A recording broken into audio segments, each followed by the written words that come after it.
Hey guys, for today's video, I'm going to show you how to squat using a Smith machine. Now, this is more so just going to be a beginner's guide to squatting. I'm not really going to go too advanced into it.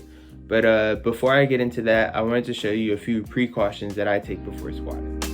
Just so we're on the same page here, this is what a Smith machine is. It's really just a bar that's attached to a machine and you're able to change the positioning. You can add weights to it, and you don't even need clamps on this like you usually would for a free bar. The first thing I would suggest getting is a weightlifting belt. This will help with keeping your back stabilized and straight, which is important when squatting. I've been using this RDX belt for a few months now, and I've had no problems with my squats, but these belts come in different sizes, materials, and comforts, so it's best to get one in person so you're able to try it first. So knee braces are usually used for when you're sustaining an injury, but they're also pretty useful when squatting. It'll help with making sure that your knee is stabilized and that when you're lifting back up, you're not having any problems with that. I don't own one of these, but I actually use a squat pad when I squat. This is really just to provide comfort for your shoulders from the bar, as it can get kind of uncomfortable. And finally, we have stretching. Now, stretching is sometimes overlooked at the gym, but this is really going to help with loosening your muscles and making sure that you have a better squat.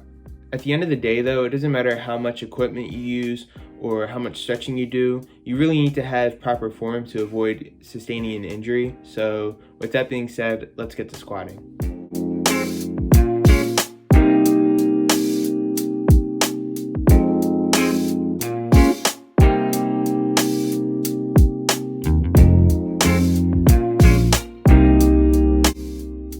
So to start off, you're going to set the bar to around where your shoulders are. Make sure that there's no weights when you're setting up the bar.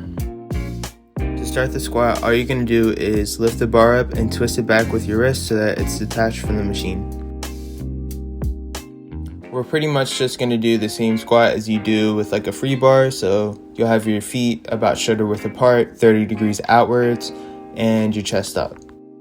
One thing that's really difficult to get used to for some people is keeping your core tight, but you really want to lift with your back, your legs, and your core. And so now I'm going to add some weights and show you how the squat looks from the backside.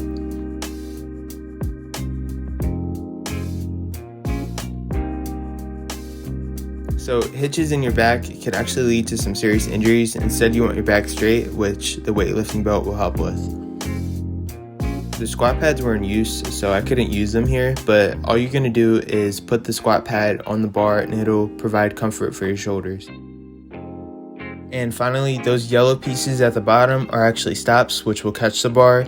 You can set these at any height, and if the weight is too much for you to lift up, then you can just let go of the bar, move forward, and the stops will catch it. And so there you have it. That's how you squat using a Smith machine. As long as you follow my precautions and use proper form while squatting, then you should have no issues here. Good luck and squat safe.